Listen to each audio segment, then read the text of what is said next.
그냥 의식 안 하고 떼굴떼굴 굴러갈 수 있는 굴레를 구조적으로 만들어 놔야지만 내가 결국은 결론적으로는 성공하게 된다. 그런 생각을 해요. 돌이켜보면. 여러분 안녕, 이면서다. 여러분들은 운이 좋으신가요? 저는 운이 좋은 사람일까요? 몸 건강하고 가족이 화목하고 또 열심히 일해서 먹고 살만하고, 그러니까 저는 굉장히 운이 좋은 사람이라고 생각을 하지만, 뭐 이런 거 말고 진짜 주변에서 재수 좋은 사람들 본 적 있잖아요. 아니면 재수 없는 사람도 봤잖아요. 벼락 맞아가지고 죽는 사람이 있는가 하면 로또 당첨되는 사람도 있고, 어디 뭐 별 생각 없이 막 뭐 코인을 샀는데 주식을 샀는데 떼부자가 되고, 이런 사람들 있지 않습니까? 물론 운도 실력이야 라고 하면 할 말이 없지만, 그리고 운처럼 보이는 것도 뭐 그 뒤에 무슨 실력이 숨어 있었다 뭐 이렇다 하면은 뭐 그거 맞을 수도 있고 아닐 수도 있고 뭐 모르겠지만, 근데 아무튼 운이라는 게 사람마다 다 다르잖아요. 그리고 그거 뭐 상대적으로 어떤 사람은 운이 엄청 좋으면은 어떤 사람들은 뭐 평범할 수도 있지 않습니까? 그리고 평범이라는 것에, 평균이라는 것의 정의가 원래 그런 거니까, 운이 막 좋은 사람이 있으면, 나쁜 사람이 있으면 그 중간 정도 이만큼 있는 사람들과 어중간한 사람들은 다 평균에 가깝게 되는 건데, 운이 그냥 그렇게까지 좋지는 않은 사람들, 운이 그렇게까지 나쁘지 않은 사람들인 거잖아요. 아마도 이 영상 보고 계신 분들도 대부분 그럴 거라고 생각합니다. 뭐 운이 뭐 괜찮은 것 같긴 한데 뭐 그렇게까지 좋지는 않은, 아니면 운이 엄청 나쁜 것 같긴 한데 그래도 최악은 아닌, 그래서 뭐 어중간한 상태의 분들이 원래 인구의 대다수이기 때문에 그럴 거라고 생각합니다. 그리고 저는 성질이 급한 사람으로서 대부분의 분들이 어떻게 느낄지를 얼추 짐작할 수가 있어요. 이렇게 살아가지고 언제 부자 되나, 이렇게 살아가지고 열심히 해야 되는데 언제 내가 목표하는 바를 이룰까. 왜냐면 내가 생각하는, 내가 희망하는 것보다 운 좋은 사람들은 로켓 타고 빨리 가잖아요. 운 좋은 사람들은. 근데 나는 그만큼의 속도가 안 나죠. 뭐 내가 열심히 안 하는 걸 수도 있지만, 근데 일단은 열심히 안 하더라도 운이 그냥 기깔나게 좋은 거는 뭐 로또를 긁어도 3번 당첨이 되겠지. 근데 그게 대부분 아니잖아요. 그러니까 답답함을 느끼죠. 왜 나는 영화에 나오는 그런 그냥 운수 대통의 그런 삶을 살 수가 없을까. 나는 왜 태어날 때부터 우리 아빠가 1조가 없어가지고 이렇게 해야지 돈을 벌어야 되는 삶을 사는 것일까. 뭐 이런 생각 충분히 할 수 있지 않습니까? 그러면 내가 기대하는 것만큼의 속도나 이런 것이 안 나죠. 끊임없이 노력해야 되고 엄청 애써야 되고, 그런 과정이 되게 지루하잖아요. 이렇게 운이 그냥 어중간한 사람들의 공통점은 어쩔 수가 없습니다. 내가 목표하는 방향으로 나아가서 내가 좀 만족할 만한 위치로 도달하기 위해서는 상당한 시간이 걸릴 수밖에 없는 것 같아요. 그건 사람마다 뭐 다르겠죠.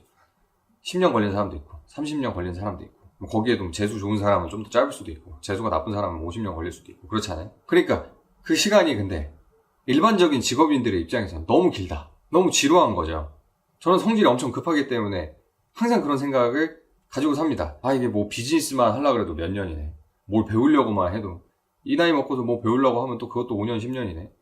그러면 뭐 곧 있다가 죽겠네. 이런 생각 자꾸 하거든요. 그래서 제가 항상 생각하는 게 뭐냐면, 이거 내가 의식하고서 하면은 답이 없다. 의식하고서 하면 지친다. 그러니까 그냥 의식 안 하고 떼굴 굴러갈 수 있는 굴레를 구조적으로 만들어 놔야지만 내가 결국은 결론적으로는 성공하게 된다. 그런 생각을 해요. 돌이켜보면 내가 했던 것 중에 잘 안 된 것도 있고 잘 된 것도 있고 차이들이 막 있잖아요. 근데 결국은 제가 진짜 자신 있고 잘하게 된 것들은 뭐 업무적으로든 뭐든 그걸 계속 해야 되는 상황이 있었어요.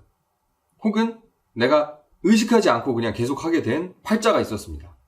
예컨대 저는 법률과 관련된 업무 지금 시켜주면 엄청 잘합니다. 자신 있어요. 처음에 대학생 때부터 창업해가지고 법률과 관련된 분쟁을 너무 많이 겪었습니다. 어쩔 수 없이 한 거예요. 어쩔 수 없이 공부를 하고, 내가 당사자니까, 내가 떼인 돈 받아야 되니까, 내가 당사자로 막 싸움이 나니까, 그렇게 해가지고 뭐 이것저것 치고받고, 그게 억울해가지고 학교 다니면서 또 배우고 변호사 자격도 따고 하니까 이제 좀 이걸로 먹고 살 수가 있구나, 먹고 살만 하구나, 이렇게 된 거거든요. 근데 그거 어쩔 수 없이 그냥 내가 그거 너무 좋아서 했다기보다 그냥 그런 일이 나한테 들이닥치니까 몇 년 동안 싸우고 몇 년 동안 고생하고 하다 보니까 쌓인 거죠. 그 팔자에 따라서 그렇게 되거나, 아니면 내가 너무 좋아서 자연스럽게 그걸 되게 숨쉬듯이 오랫동안 할 수 있는 거면 결국은 거기에서 뭐가 됐든 간에 성과가 나온다. 근데 이거를 해가지고 내가 뭐를 어떻게 해야지 이런 생각으로 긴 호흡에 무언가를 할 수 있는 사람은 제가 보기에는 소수인 것 같아요. 그런 사람들은 뭐 이런 영상을 볼 필요가 없습니다. 그냥 해가지고 하면 되는 거지. 물론 진짜 좋아하지도 않는 거 그렇게 오래 할 수 있다는 것 자체가 엄청난 재주인데, 그런 사람들이 과연 얼마나 될까? 그거는 로또에 3번 당첨되는 그런 사람들과 비슷한, 그런 엄청나게 재수 좋은 사람들과 비슷한 아주 특이한 성향의 사람들이 아닌가 생각이 들거든요. 그러니까 평범한 사람들, 중간에 어중간한 사람들, 운도 그렇게 좋지 않은 사람들, 그렇게 나쁘지도 않은 이런 사람들은 어차피 내가 세속적인 성공에 다가가려면 상당한 시간이 걸린다. 근데 그 시간을 무언가 자기 자신의 능력을 배양하고 가꾸는 데에 제대로 쓰지 않으면은 중간에 재수가 되게 좋아야지만 뭔가 휙 나가는 건데 그게 아니라 그러면 어중간해지는 거죠. 근데 계속하고 계속 꾸준히 잘 해나가면 시간이 좀 걸려도 답은 나온다. 근데 대부분 그 정도 시간 쓰는 게 너무 힘들기 때문에 의식적으로 시간을 쓰는 것보다 뭔가 내가 활자 때문에 억지로 그렇게 하게 되던가 아니면 진짜 좋아서 하던가 뭐 이런 무언가가 옹골찬 시간이 계속되어야만 되는 것 같습니다. 그러니까 이 영상을 보시는 분들 내가 뭐 그렇게 운이 좋은 사람이 아니라고 좌절하지 마시고 뭔가 어떠한 것, 내가 먹고 살만한 것을 굉장히 오랫동안 할 수 있는 백그라운드를 좀 만들어 보시기 바랍니다. 못 만들면 팔자에 맡겨야 됩니다.